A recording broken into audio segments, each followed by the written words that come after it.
See the next page, students.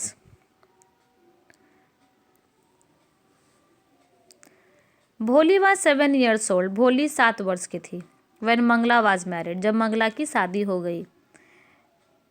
The same year a primary school for girls was opened in their village. उसी साल एक primary school लड़कियों के लिए उसी गांव में खोला गया. तहसीलदार साहब came to perform its opening ceremony.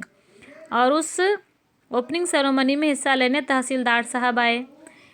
He said to Ramlal. उन्होंने रामलाल को कहा कि as a representative officer you are the representative of the government in the village. जैसा कि एज अ रेवेन्यू ऑफिसर, जैसा कि रेवेन्यू ऑफिसर हो तुम और इस गांव के गवर्नमेंट रिप्रेजेंटेटिव हो in the village and not go for and so you must set an example to the villagers. इसलिए तुम्हें क्या होना चाहिए, गांव वालों के लिए एक एग्जाम्पल बनना चाहिए. You must send your daughters to school. तुम्हें अपने बेटियों को बस स्कूल भेजना चाहिए. मतलब उस गांव वालों के लिए तुम एक मिसाल बन जाओ. अपने बेटियों को सबसे पहले स्कूल भेजो. यहाँ जो लड़कियों के लिए स्कूल खुला है, सबसे पहले अपने बेटियों को भेजो ताकि तुम्हें देखकर और भी लोग जागरूक होंगे और अपनी अपनी बेटियों को विद्यालय भेजेंगे. इस बात उस जमाने की जब लड़कियों को लोग पढ़ाना नहीं चाहते थे, लेकिन अब देखिए लड़कियाँ कितनी जागरूक हो गई हैं. वो पढ़ रही हैं, पढ़कर बहुत कुछ बन रही हैं. ठीक है, देखिए आगे क्या होता है. That night when Ramlal consulted his wife. उस रात को जब रामलाल ने ये बात अपनी पत्नी से कहा, सी क्राइड, वह चिल्लाने लगी. आर यू क्रेजी, क्या आप पागल हो गए हैं. If girls go to school who will marry them. अगर लड़कियां विद्यालय जाएंगी तो उनसे शादी कौन करेगा. But Ramlal had not courage to disobey the tehsildar.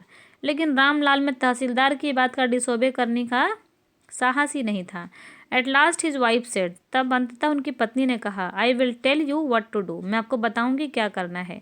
Send भोली टू स्कूल. भोली को स्कूल भेज देते हैं. As it is there is little chance of her getting married. आखिरकार उसकी शादी का भी चांस बहुत कम है. With her ugly face and lack of sense. उसके एक तो वो कुरूप दिखती है और साथ में उसकी बुद्धि भी कम है. Let the teachers at school worry about her. चलिए उसे छोड़ देते हैं शिक्षकों के पर कि उनके विद्यालय के शिक्षक शिक्षिका अब उसके लिए चिंतित रहें. तो ये कहकर उसकी माँ ने ये फैसला किया कि हम अपनी सबसे छोटी बेटी भोली को विद्यालय भेजेंगे. चलिए हम लोग यहाँ तक आज पढ़ते हैं.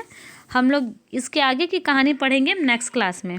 तब तक आप लोग इसमें दिए गए रीड एंड फाइंड आउट का आंसर बनाकर मुझे भेजेंगे. साथ ही साथ इस चैप्टर में अगर आप लोगों को कोई हार्ड वर्ड दिखाई देगा तो उसे नोट डाउन करेंगे अपनी कॉपी में और लिखेंगे और याद भी करेंगे. Thank you everyone. Have a nice day.